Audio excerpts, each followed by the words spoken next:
Yes, everybody, how are we now? Today I'm bringing you a very special podcast. Dr. Mo and Dr. Sandoo are in conversation with a gentleman by the name of Rashid Bhayat.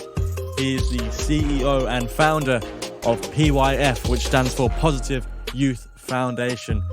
It is a charity organisation based in Coventry, and they also work in the West Midlands as well. I hope you enjoy this one, and if you haven't already, then please subscribe to the YouTube channel, follow all our social medias, give us a like, and follow on Spotify as well. Thank you very much. Hope you enjoy it. Into the podcast.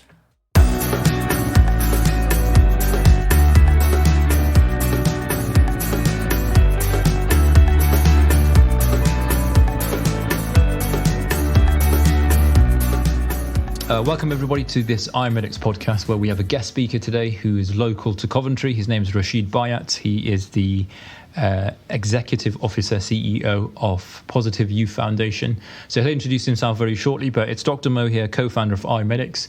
If you've been on our website before, you'll know who we are. We're based in Coventry and we educate over 12,000 doctors in the UK each and every year. So that's myself. Vikas is going to introduce himself as well. Yeah, hi guys, it's Dr. Sandoo here, the co-founder of iMedics. I'm a practicing GP. I've been a doctor for roughly 9.5 to 10 years now, and I've been a GP for the last 3.5 to 4 years.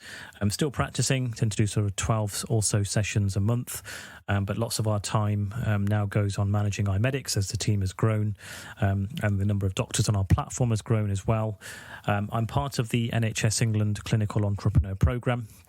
And Dr. Mo did touch on some interesting statistics. iMedics educates roughly 12,000 doctors each year, and these doctors are based in the UK and across the world. And we have roughly 500 to 600 new doctors joining our platform every month. Some of the key things that we do include 3 question banks for GP trainees, junior doctors, MRCP, the MRC psychiatry exam, as well as the PLAB exam, which the international doctors do who try and work in the NHS. We're expanding into other question banks too. We also do lots of free courses for sixth form students, like we have a free UK CAT question bank. We have a fantastic UK CAT video course, as well as virtual medical school work experience, amongst some of the other things that we do. So you can see that there's quite a big scope there. And of course, today we've got a fantastic guest on our podcast. We're absolutely super excited to meet him today. It's Rashid Bhayat, OBE. Rashid is the founder of the Positive Youth Foundation and is a fantastic character based here in Coventry who's done some great things for the community. So I'm really excited to hear about his journey. So Rashid, I'm going to hand over to you. And I'm just going to let you give us a brief introduction into kind of, what you've been up to and a bit about your background, and then we'll get started on today's podcast. Yeah, sure. Good afternoon, gents and listeners. Thanks for the invite today, fellas. I really appreciate you taking some time out and asking me to share some of my views and thoughts and just my story, really, as to how we've got to where we are today. So, as your introduction mentioned, I'm the CEO and founder of the Positive Youth Foundation, which is a charity that's mainly Coventry-based. But we work with young people right across the Midlands and influence youth work policy right across the UK and beyond. But my journey, I guess, began a lot before the inception of Positive Youth Foundation, exactly 10 years ago. I've been in this game now for 25 years, and I guess a lot of learning has happened in that time. So I'm really looking forward to the next half an hour, 45 minutes that we've got together. And I think we'll be touching on issues that affect young people, some of my own strange medical history, and I guess just general observations about growing up in a city like Coventry, as there are many cities just like Coventry right across the UK and beyond. So looking forward to it, gents, and absolutely hope it's a two-way thing, and feel free to fire some questions over to me as well, because otherwise I will just ramble on forever. Okay, excellent. So I guess, Rash, what we'll do is let's start off with perhaps why PYF is different to other organisations that might be out there, and then we'll reverse back into the journey, if that's okay. Yeah, sure. So I guess the defining characteristics of the Positive Youth Foundation really it's embedded in the 25 years of history. So we will touch a little bit on kind of what the DNA of the organisation is and how we've got to where we are. But for us, I think one of the unique factors is that PYF is known as an organisation that's led by people that really understand the challenges and the lifestyles that many of the beneficiaries are going through. Now, I'm not saying that's absolutely unique to PYF, because there are organisations all across the UK that are led by people with what they now term as lived experiences. But I guess what's really important to me is, regardless of, the title that they give me, which is CEO, or regardless of the types of work we get involved in, our ultimate aim and my absolute desire and passion is that everything we get involved in has the outcomes for young people at the very heart of it. So every decision that we make, every piece of funding we might go for, every recruitment and selection, it's all done through the lens of young people. And we have young people very central to our decision making as well, which is really important to us because they're the experts.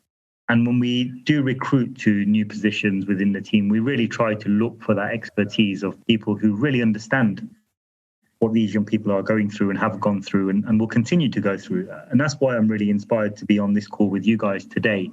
Without embarrassing you too much, you're both absolute role models within our communities and beyond. And that's something hopefully we can touch on a little bit later and really start to celebrate just how important it is that we recognise that. Yeah, absolutely. So in that case, what it would be good to move on to is why PYF was started. And I guess that's going to go back to your journey. So if you wouldn't mind taking us back to how this all started, maybe it might be your teenage years, I think, perhaps a little bit after. Yeah, I mean, look, I'll resist going too far back in time just because of how long we've got. But I guess my journey into this area of work started when I was probably about 11, 12 years old. When I look back now, my mum's a youth worker and has been for many years. And she's run youth clubs and play centres all across the city for more years than she cares to remember. So I kind of grew up inside these clubs because finishing primary school, I'd go over to the clubs and just see her, see how much money I can get out of her because I knew she was busy before running off to the chip shop or something. So I was kind of entrenched into the world of helping and working with young people from a very young age. So I found myself volunteering without even knowing I was volunteering. So my mum and the staff at the clubs would like, look, you take those kids out and play football, or you take the register, or whatever it might be, just small things that felt insignificant at the time. But looking back, that really was my grounding into this work. So I left school with a few GCSEs, you could say. I scraped a few. I was always in top sets within subjects, but I never applied myself because for me, football was my thing. And like many young people and young boys, especially at that time, we were all going to become professional footballers one day. And I was loosely on the books of Coventry City as well for a while, which really didn't work out. And that's a whole different story about how my time in football made me fall out of love with football in some ways, which is a very strange story, but I'll share that with you as well. But given sport was my thing, after leaving school and college with very little to my name, that kind of was my hook back into this industry where, again, I needed to do something positive with my time. So I set up a football program in Hillfields. So I was on the border of Hillfields and Foles Hill in Coventry, two of the UK's most deprived neighbourhoods. So the service was absolutely needed. But at that time, being 17 years old, it was just about getting kids together to kick a ball around. I didn't have this bigger vision of this could be something, or even acknowledging some of the bigger impact it was having.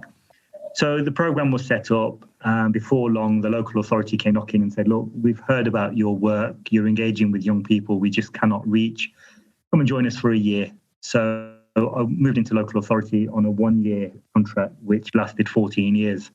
As in the council, that was at that time one of those places that, once you're in, lots of opportunities opened up, and they were a fantastic employer and had, 14 really good years before I went off on a secondment to join something called the Positive Futures Programme, which was a national programme using sports-based interventions to get young people just more focused and have better outcomes away from substance misuse, away from crime, back into education.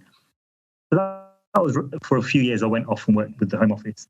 But in 2011, that national programme ended after 10 years, and it was my time to come back to Coventry and do something.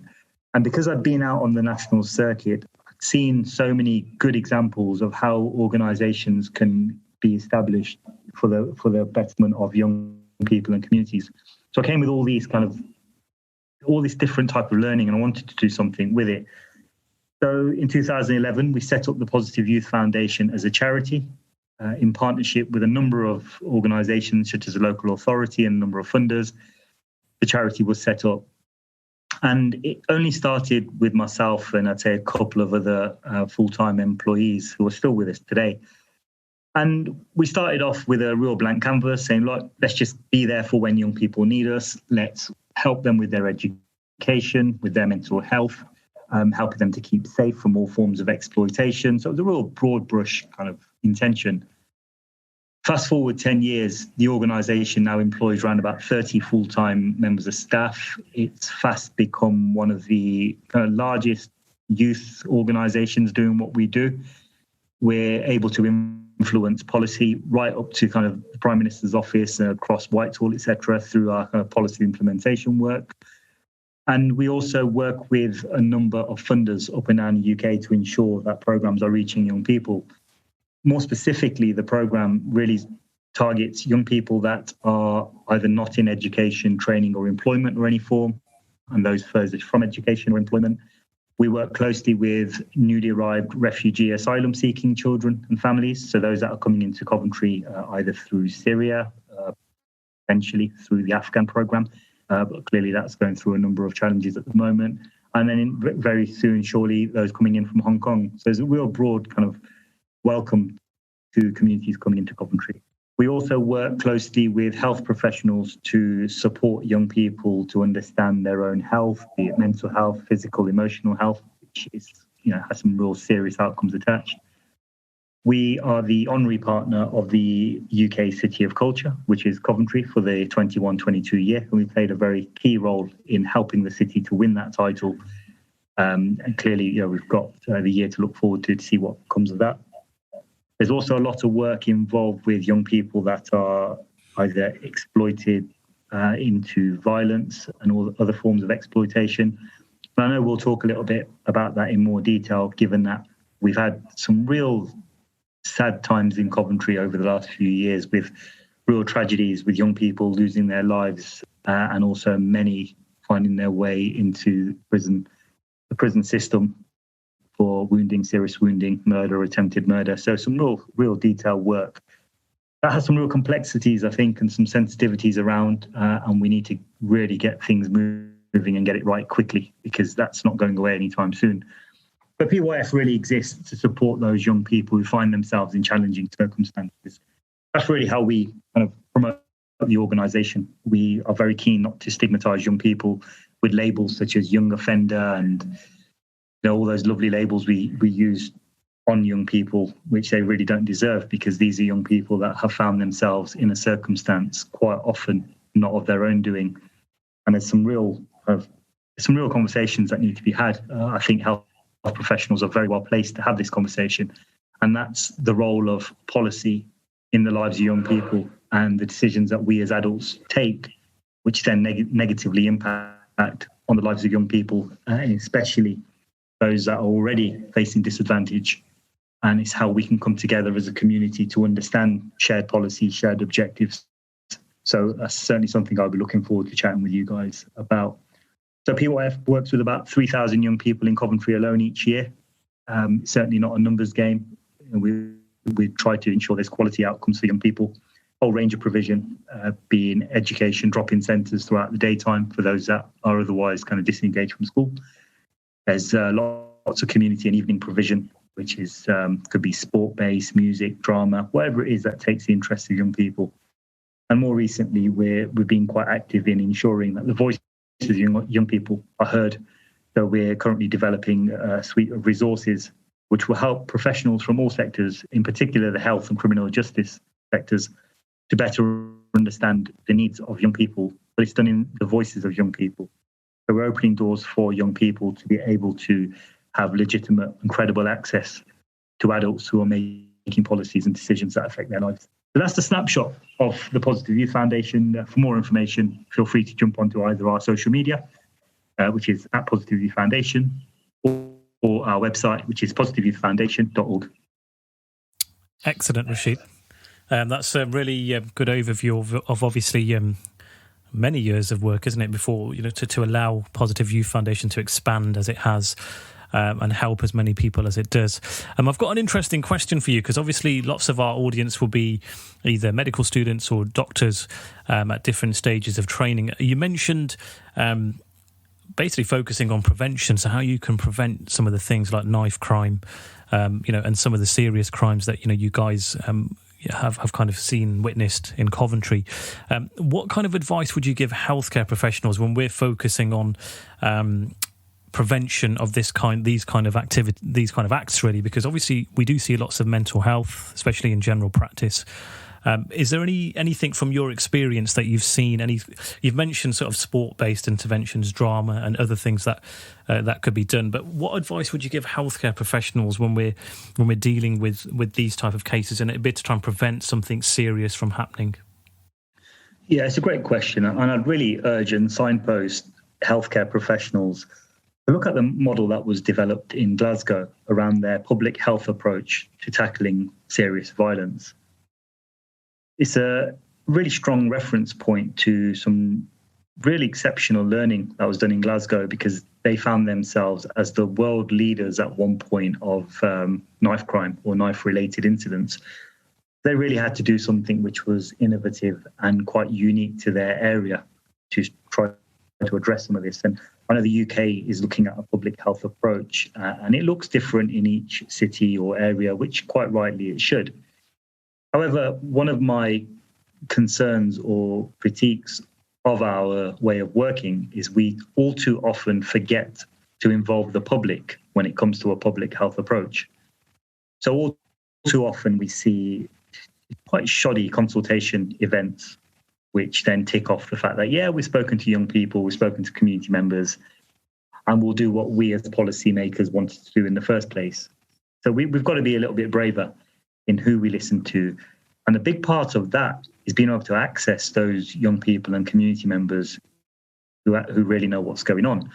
So through no fault of their own, quite often policymakers are so far away and so far removed from being able to speak to those that it matters the most to.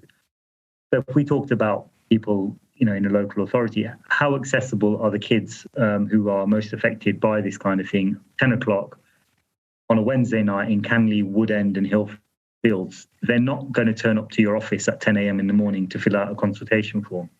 So the key really is to work with organisations that have credible reach to be able to seriously get the views of these young people and community members to feed back into what policymakers want to be doing or wish to be working on. I think in particular for our healthcare colleagues, the whole early help, early intervention and prevention agendas are very important. So when a young person presents to a GP, for example, with, it could be absolutely random things, headaches, tummy aches, not going to school, whatever it is that comes back, quite often, not always, but quite often, these are the early signs and issues that something's not quite right. Now, we can delve into the whole safeguarding world with this. Clearly, that's a completely different conversation, and we spend a lot of time on that. But it does link that the whole young people getting involved in violence, gangs, whatever it may be, is a safeguarding issue, because quite often there's exploitation involved. So for our healthcare colleagues, I think it's really important to know where the support structures lie outside of the traditional health system. We've been pushing for a few months now around making the most of what may come from the social prescribing models that are being developed. Youth work, youth activities, be it sport, traditional youth clubs, as you guys might remember, arts clubs, music centres.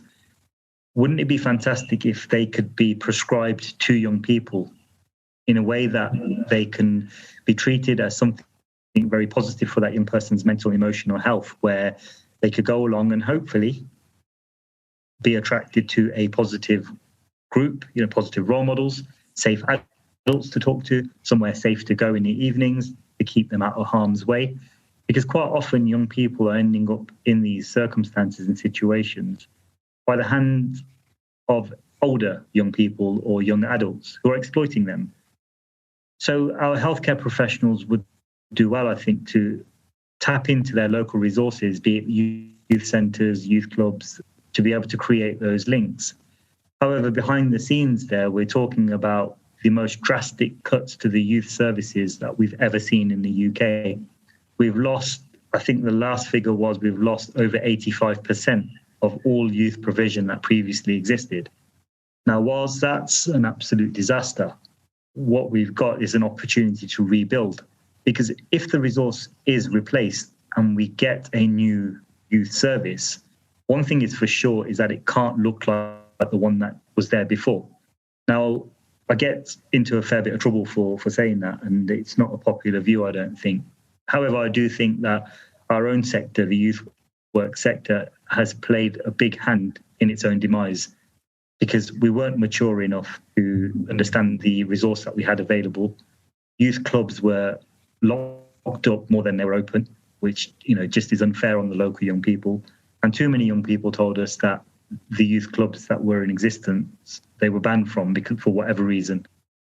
Now that just tells us we as a sector haven't always worked with the right young people. And that's something that PYF has been banging on about for over 20 odd years now, that it's the ones that present the most challenges are the ones that we should be working with the most.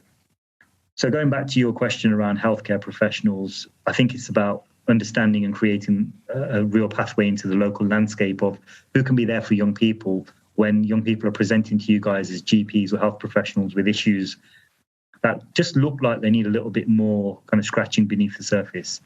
There's some great work going on. So in hospitals, there are a number of organisations going in and providing critical care in A&E. That might be after a stabbing or a shooting, to be there as a first contact, because those first few hours are a critical time for that young person for a number of reasons. But there is some good work going on, and that's at the acute end. I think what we should really recognise is, just by simple things such as GP appointments, if we could help the sector to understand and have these conversations with young people, then that's certainly something we should explore. Now, as an organisation, through iMedics, there's potentially an opportunity there. Is there some training and development that we could collaborate on, put this kind of support together? Because we've written the toolkits for a whole range of professionals. There's no reason why we can't then pick that up through you guys. Yeah, well, that sounds really fascinating. I mean, a couple of things that you touched on, especially the social prescribing model, which is becoming more kind of prevalent now in general practice. It's not uncommon for there to be a social prescriber. I'm not sure what scope they have in terms of, in terms of whether they refer to youth clubs and whether that's going to require lots of collaboration between lots of different agencies in the community to make that work. Mo, I don't know what your thoughts were. I mean, obviously, but we're both practicing GPs. I mean, I have seen social prescribing becoming more common, but what are your thoughts from your clinical experience? Yeah, so let's get this. In general practice, we have benchmarks, which are usually brief interventions, smoking cessation, weight loss, reducing alcohol consumption. It's a two-part process. Number one, you need to recognise that there is potentially a problem there. You have someone who's smoking, wants to lose weight, is overweight, or drinking too much alcohol. And if you apply that to the area that Rash is involved with, I think the first thing that you'd have to train healthcare professionals is, can they recognise an opportunity to deliver brief intervention?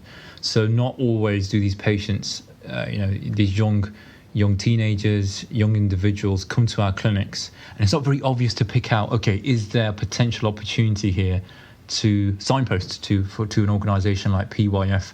So I think there needs to be more education around how do you spot a youngster. And sometimes it's very clear. You get a very clear-cut safeguarding issue, and then in those cases it perhaps gets escalated to the safeguarding team and social services. But you've got the youngsters who perhaps are not quite so clear-cut. They're not social services or safeguarding, but they're not quite, at home with a supportive environment and a supportive network around them.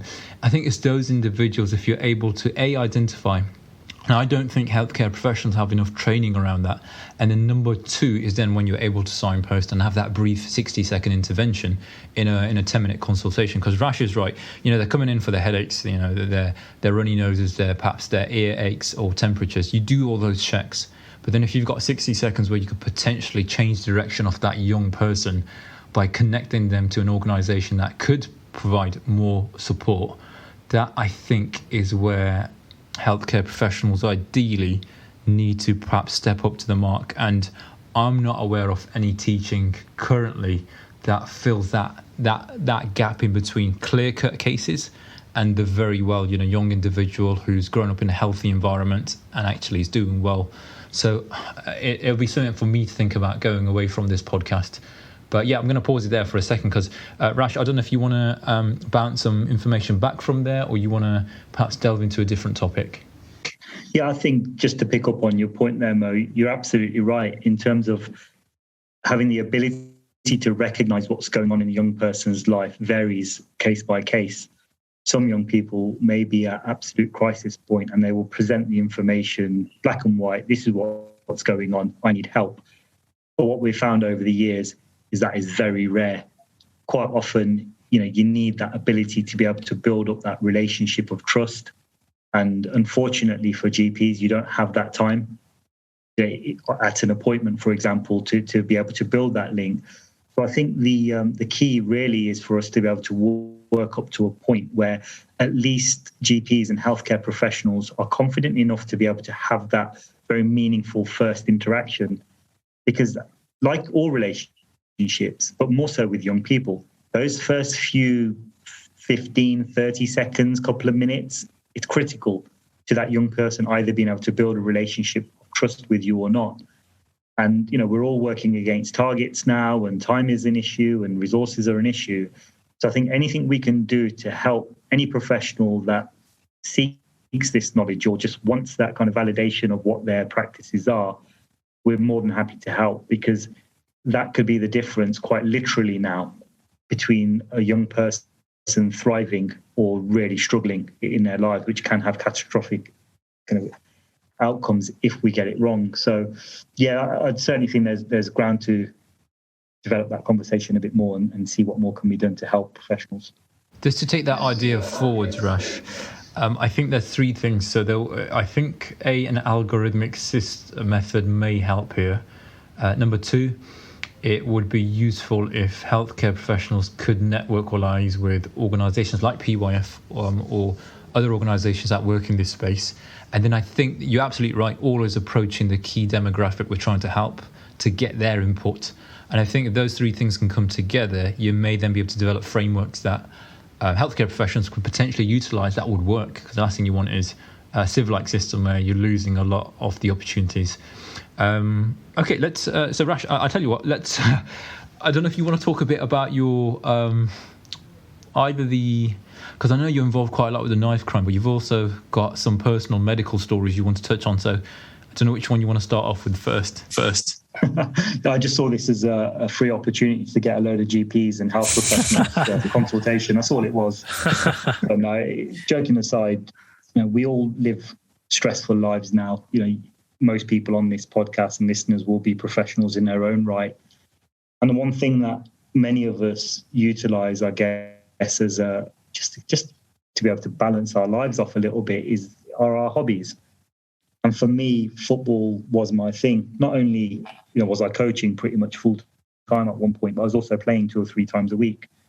And then in 2011, I think it was about 2 or 3 weeks before we established PYF as the charity, I had a bit of a horror break on my ankle playing football. And at first, it just, it was your regular 4 weeks rest, we'll all settle down. But 4 weeks very quickly turned into 12 months, and there was no kind of progress being made at all, quite the opposite. So I was finally put through for a surgery. Now, we're talking 11 years ago now, almost. It would have been 10 or 11 years ago. And I'm sure things have progressed in the medical world since then. But I was offered an arthroscopy for an injury which now we know absolutely didn't need an arthroscopy. So I had all this work done to my ankle. I had 3 months living in a boot. 6 weeks of that was sleeping with this big heavy boot on. So it was a tough time, but there was always this hope that, look, it's worth doing because you'll come out of it and it'll be okay. But 3 months after the surgery, 4 months even, it's pretty clear that I'd got worse. I was following all the kind of the rehab and trying to get everything right. Pains were just ridiculous, and things were just getting out of control.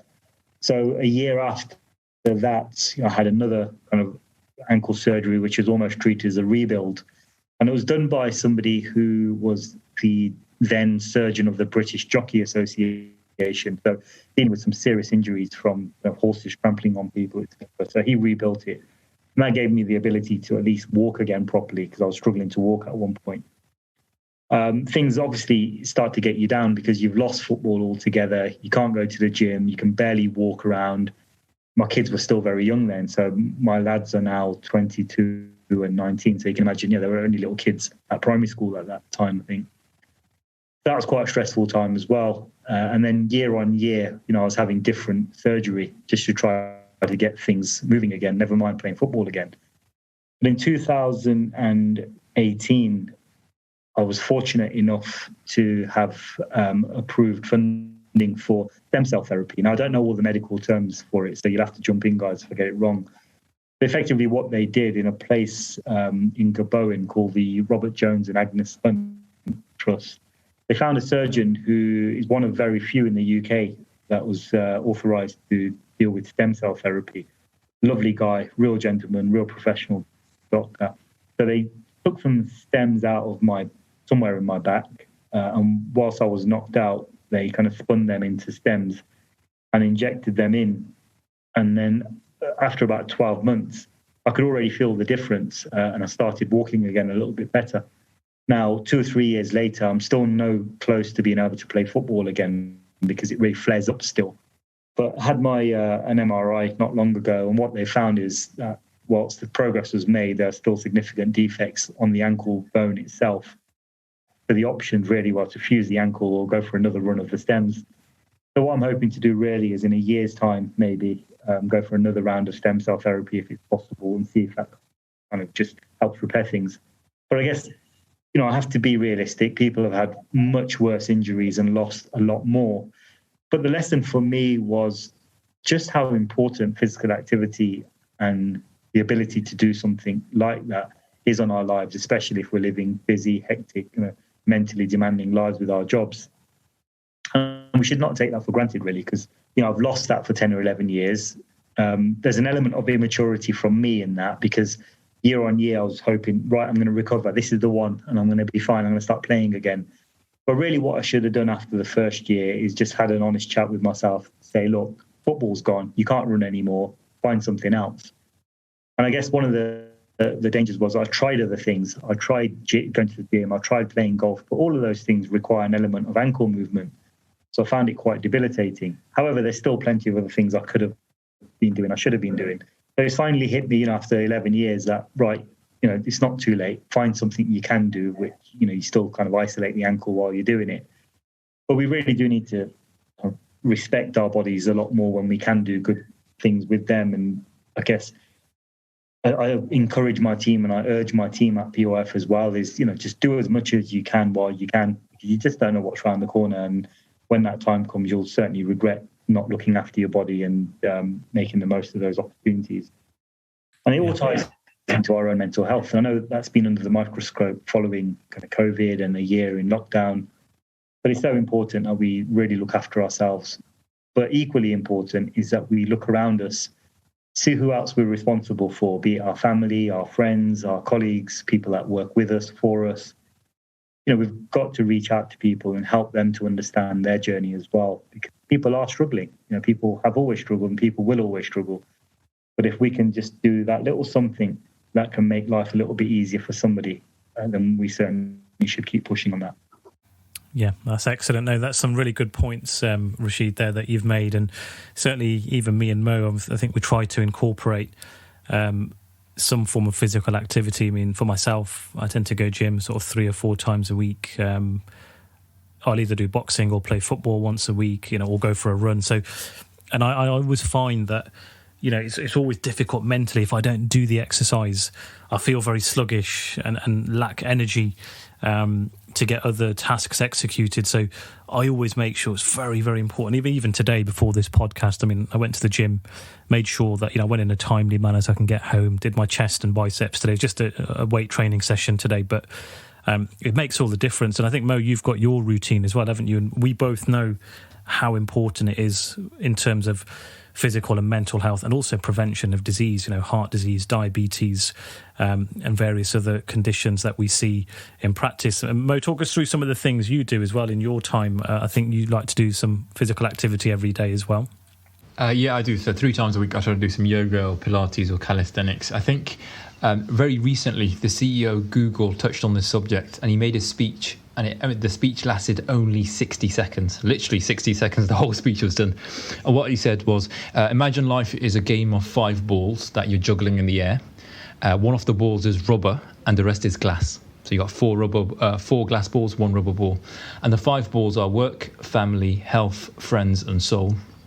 And what you said you learn is that it's not long before you realise work is the rubber ball, because if you let it drop, eventually it will bounce back. But the rest of the balls are actually glass, because if you let them fall, they won't return to their previous form. They'll either be damaged, bruised, cracked, or scattered.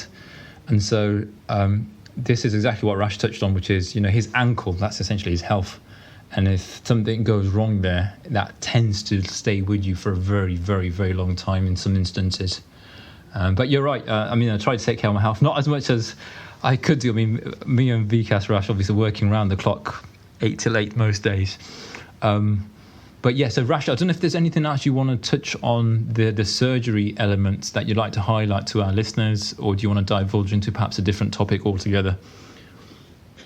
Yeah, I think I've bored enough people about my woes of my ankle over the years. So yeah, we've let's make the best use of this time and dive into anything else. I guess there's a couple of different topics you've probably encountered in your line of work, which there's the knife crime stuff. It's got healthcare slant to it. Are there other? You touched on mental health as well. Perhaps somewhere where you feel most interested, and we can run with that topic. I think health in general is a very important factor.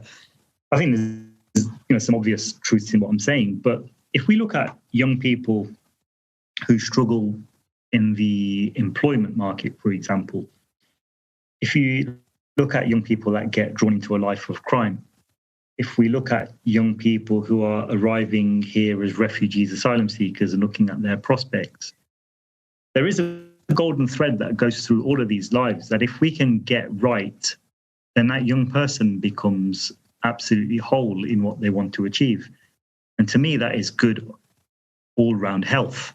If we can encourage healthy lifestyles, everything falls into place. Now, it's not as easy as it sounds, because the external factors facing young people are far more complex than they've ever been. I always say this has to be the hardest time it's ever been to be a young person. And I talk to my own kids about this, who are now young men.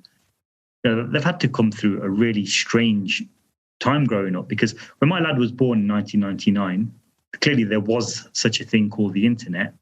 We didn't have it at home. I think it's maybe because we were very young parents and it wasn't high on the list of priorities for us, but we didn't have internet until, at least 2001, 2002. But in our families' homes, there was the old dial-up modem and things were still developing. But if we look at how fast things have developed over the last 20 years on the technology front, that plays out in a young person's life. And the biggest thing around that is how much time they now spend online. And whilst they're online, they're receiving information. They're being educated, either good education or really dangerous poor education. Now, this is what we're dealing with as professionals, and health professionals will see the brunt of that. We hear now of kind of clinics being set up around internet addiction or gaming addiction. That's one end of it.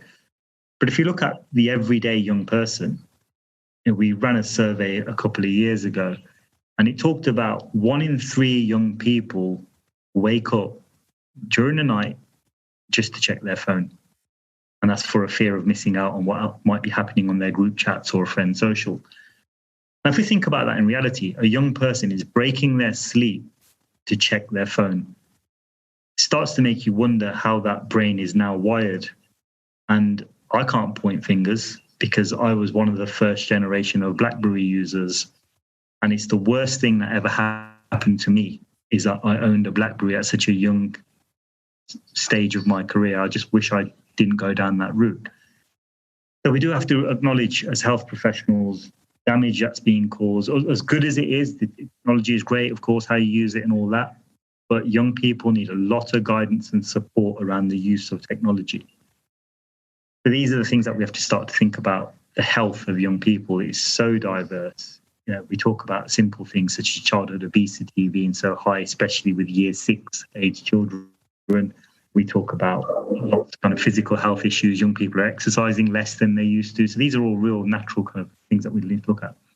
But the mental and emotional health, which is being directed by what young people are picking up online, is something we need to be far more aware of, and we need to be putting in a lot more care and attention as to the support young people need to come off some of those timelines they're on at the moment.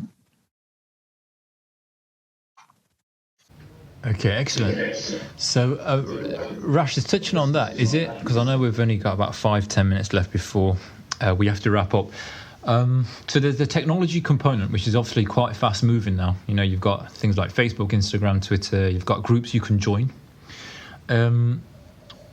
Is it certain parts of the internet? Is it the fact that you can be an anonymous user on the internet, which causes some of the issues that we're now starting to see? Is it the way the internet's wired in terms of some of the social platforms, or is it a combination of lots of different things? And then the second question to that will be, what would your proposed solution to that be? Which might, obviously, that's a difficult question. I think my reference point will be a Netflix documentary I watched recently called The Social Dilemma. Now, I'm sure most people have seen it, but if you haven't, it's absolutely worth watching. Within it, the creators of a lot of the platforms that we've talked about give their view and how they themselves wouldn't really allow or don't allow their own children to use those platforms. I think that speaks volumes. The creator telling you that I don't even let my own kids use it for fear of knowing what we've created. If you haven't watched The Social Dilemma, jump onto that. I guess the solution for it's so broad, it's not my area of expertise. However, the anonymity issue it's a problem. Whilst I get freedom of speech, freedom of information and all the rest of it, which is quite right, there has to be a point where people are made accountable for their actions online. Now, if you just have to go back to the racial abuse that the England footballers suffered after the penalty shootout, and for all the calls that were made, which are quite simple stuff. You need to prove evidence, just like you do when you want to be verified on something. You have to provide evidence of who you are. And I know there's identity fraud and people have different accounts, but we have to make it harder than it is now. I think that's the bottom line. It's just too easy for anybody to go on, create an account and use it to abuse people in every possible way. It's turned into a beast that's out of control now. And the internet and technology, of course, can be used for amazing things. Like you guys, you're reaching thousands of people and literally changing lives because of it. And in lockdown, we saw the power of the internet, where we were able to continue to work with high-risk young people because of technology. But it's all down to the people that run the show, basically, the big players, the technological giants, who are just protected by governments. And that's bottom line. The policy is made to benefit them, not to hold them accountable. And until that happens, then who are we to affect any change? And that's why there are pressure groups that are on at government and nationally, internationally, talking about the need for tighter policy restrictions. And that has to carry on. We can't go silent on the matter. So we've got to keep on putting pressure on. And that's where our relationship with MPs and wider politicians comes into play, really, that we need to keep on advocating the risk that this brings to people. Excellent. Vikas, because we've got about 5 minutes left, maybe you want to add something from my side. Otherwise, the only thing I think that's worth mentioning for the last 4 or 5 minutes is what Rash sees in the next few years going forwards for himself. That'd be nice to hear. But over to you, Vikas. Yeah, no, I agree, really. I think, I suppose, going forward, Rash, what kind of things would you like to see? I know you touched on role models and stuff as well, which is probably something we probably didn't get to touch on today. But kind of, what's the future plan for you? What's the future plan for Positive Youth Foundation? I mean, obviously, there's some things you might not be able to discuss, but and kind of where do you see yourself in the next few years? I think there's three questions there. The first one is about role models. I'd just like to briefly touch on that. We live in a world of influence, in particular, social influencers. Young people in particular, it's become normal vocabulary to be influenced and have influences in your life. And as an organisation and as a person, I'm forever trying to push out the positivity of good role models. We're really lucky in Coventry through PYF and the wider network. We've got people like Guz Khan, Coventry kid, still holds Coventry very dear to his heart. When we ask him to, help out with young people, he's there in a heartbeat. He won't hesitate. He's a big hotshot now in Hollywood. Yet Coventry's his home. He'll do it. I talked about you fellas earlier. I think it's really important that role models come in all shapes and sizes, and we need role models at every almost possibility for a young person. Young people need to aspire to become doctors. And there you are. Young people need to aspire to become entertainers and use their voice for social good. There Guz is. There are sports people that we work with. There are so many people that we know that are positive role models, and we just have to keep plugging them. And that's certainly something that we'll be looking at pushing over the next couple of years. PYF, who knows? There was never a plan in place for the organisation 20 odd years ago. It continues to grow. We don't have a growth plan. We don't have a business plan that talks about financial growth or headcount growth. We just take each day as it comes. We take the opportunities as they arise. But most importantly, we flex on the needs of young people. So if a new issue arises or if young people present as need support, we'll be there. We'll find the resource and we'll get the job done. And that's, I think, why we've been as successful as we have. And then finally, me. I think I'm probably the last thing I tend to think about when I wake up in the morning. I don't mean that in a look at me way. I mean that I don't have a plan. There's never been a plan. As a Muslim, I've always been taught to just do your best and then trust in God. And I guess that's what drives me forward. If I wake up every day and just try to be the best version of me, but most importantly, improve what I can do for myself and for others, then that's the plan. Just keep ticking along. I don't know how long I've got in this industry, or I don't even know how long I've got left, as doom and gloom as that sounds. So every day matters, that we just do the best we can. I guess that's all I can say. Yeah, no, that's excellent, Rash. I know that you're almost done because you've got another kind of call coming up shortly, but I think it's been inspiring just listening to your story, how kind of Positive Youth Foundation grew. You talked about your role model, which was your mum, and how that led you down this path. And now, obviously, you're helping so many young people, with knife crime, gun crime, and all these things which are prevalent in the city, which sometimes maybe even healthcare professionals don't really see. And there's certainly some scope there to probably work on. I think you touched on a toolkit as well, so how we can kind of educate healthcare professionals. Mo, you touched on spotting those kind of risk cases that we kind of miss because they're not very obvious. And I think, touching that and joining that with the power of role models, which you've touched on, Guz Khan. I'll mention Haroon in there as well. I know Haroon Motor is very popular and he'll be very happy when I mention him. But lots of other people in the city that are doing some great things like yourselves. And again, iMedics as well is trying to do that kind of thing as well to try and inspire people. And I think if we can push that and get role models, different backgrounds, different people, different professions to kind of show that, you can come, you can be a Coventry boy, Coventry girl, but we work hard and then you can go on to achieve. So I think for me, it's been very eye-opening. And what I'll do, Mo, is I'll probably leave any last words to you before we close for today. No, we'll give the last words to Rash. So Rash, where can everyone find you or find PYF specifically? So Positive Youth Foundation has its own website. So that's bang it into Google. We have a social media presence as well. So we're on Twitter at Positive Youth 96, on Instagram, on LinkedIn. So plenty of options. Just drop us a line, do a little Google search. We've been so fortunate over the years to have some real high profile visits to the organisation. Looking back, we've met with just some phenomenal people over the years that we've been able to bring into the organisation and connect with. So yeah, feel free, knock yourself out, have a look, come and join. We're always open for a visit. So feel free. Yeah.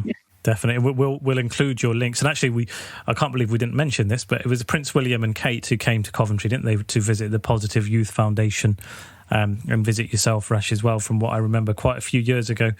Yeah, it's quite a few years ago they came along, and really, I think the joy of that visit was when we were approached. Clearly, it was well in advance of the visit. The ask was, "Can you bring a group of young people to come and meet Prince William and Kate?" And our response was yes. However, they'd have to come to us in Hill Fields, because if you're going to showcase the work of the organisation, then high-profile people need to come to our streets where we work.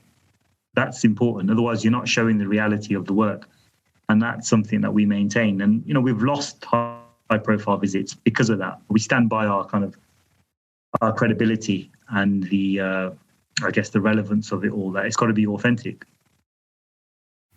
That's incredible, and I think I'm glad that you kind of strayed true to the roots, and they came as well, which is great. So excellent, and we will obviously also include the Positive Youth Foundation links, with this podcast. So Rashid, pretty much eaten into your time. So I think it's a massive thank you from myself and from Mo for you actually taking out your time today to talk to us. 40 minutes or 50 minutes is never enough. You're the kind of chap that we could probably talk for 2 hours, but I'm sure we'll do that offline at some point. But thank you so much again for your time, Rash, and obviously we'll definitely be catching up with you soon. Yeah, thank you very much. All right, Rash, take care.